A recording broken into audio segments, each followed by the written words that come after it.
I'm going to shift gears because I'm sure that the non-injury lawyers don't want to hear us talking about injury stuff all day. But from a marketing standpoint, and a key a networking tool for you, I think, that may set you apart from other people in your market is your podcast. It's Sports and Torts, which is it's such a wonderful name, and it's where you'll have a guest on. They'll talk a little bit about the legal mumbo jumbo, and then you'll talk about sports. So tell me about that. How'd that originate? I think it came from you, actually, in some roundabout way. Okay, I mean, we can probably play the 7 degrees of Kevin Bacon separation, but Stephen Levkoff, who's a mutual friend of ours, who I've known forever, he had a podcast. And I'm like, that's pretty cool. And I think he might have gotten that from you. So if that's the case, thank you, because that was a driving factor. I'll take credit, but I don't know. I don't know where he got it from, but I know that he started around COVID. I know we've had our podcast since 2016, so I don't.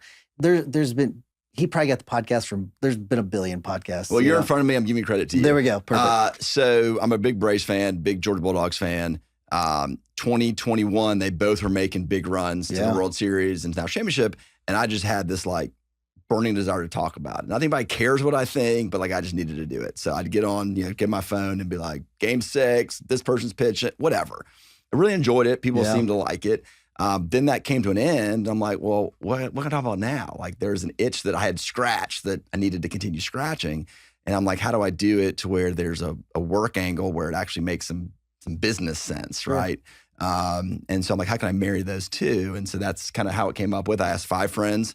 I said, look, I'm going to buy the equipment. If you can commit an hour to sit down, and we're going to do like 30 minutes of your practice. We're going to do 30 minutes of kind of your hobbies, your sports interests. Let's see how it goes. Like, sure, man, let's do it. And so I did 5 and people seemed to like it. And, 4 years later, here we are. And it's just a lot of fun. I mean, I just love doing exactly what we're doing right now. Is it like a weekly segment? Is it a monthly segment? How often are you doing it? Weekly. I'm not as smart as you to try to batch these Well, you can't with sports though, because it's so topical. It's topical, yeah. So I do once a week and, it's this week, Tuesday at 3:30 at my office and whatever it is. And they come over and we usually pour a drink or whatever and just kind of have a conversation.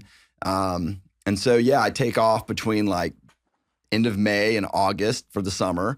Other than that, though, I've been pretty good about, every week for the last however many years getting episodes out. Have you been able to do that? Because that's not the easiest thing. It was whenever it was me and Jim, it was nice because it was like having a running partner, you both got to show up. So how are you able to do that by yourself? Made it a priority, like everything else. We can fit time in for things we want to do. Period. Hard stop. Right. And so I just told myself like this is going to be a priority as long as you still enjoy it. Right. And as long as people still listen. So I haven't checked like my metrics to see who's listening or how much, but I know people are talking about it because when I see people, that's always the first thing that's brought up. So it's a great conversation, and it's a great break from the week. I mean, I feel like it's a good like hour to just hang out with somebody, strengthen a relationship, meet somebody new. The cool thing now is that people are reaching out to me to want to come on as a guest, which is awesome on several fronts. Most importantly, I don't have to go chase people down. Yeah, absolutely. So it's like, hell yes, come on, let's do it. And then I meet new people and they introduce me to people. And so it's been a really good thing. I can't stress to you how easy it used to be able to get in 2016 when we started to get a guest. It was super easy. And now it's just different. I wouldn't say I would say it's more difficult for a variety of reasons. One, many people think that they're being potentially scammed, but that they're being invited onto some random especially if like they're outside the legal industry, they've never heard of Maximum Lawyer. Yeah. They're like, who are these people? So it's sometimes they just we'll reach out in multiple channels, but they just don't. They just don't think that this is legit or something. Yeah. But you've got many people that want to be paid, or and I don't know if you've encountered this yet, but you've got people that'll reach out to want to be on, but what those are usually, not always. I'm saying, make sure I'm very clear about this. Not always. Those are usually the worst episodes where they just want to come on and sell something, where we've just like not aired them. Like, just like, okay, you came on with an angle just to try to push your own stuff as opposed to adding any value at all.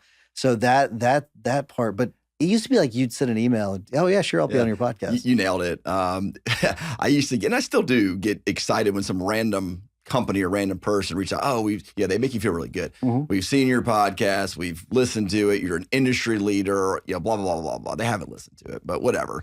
So with that, what they'll do is, this is just sort of inside baseball. They'll pull one sentence from one episode, and then you'll get them on the show, and it's very clear they've never listened to the show. That's it. Yeah, no, that's totally it. Yeah. So I'd fall for it, right? Like they got me in the hook. I'm like, oh, they've struck my ego.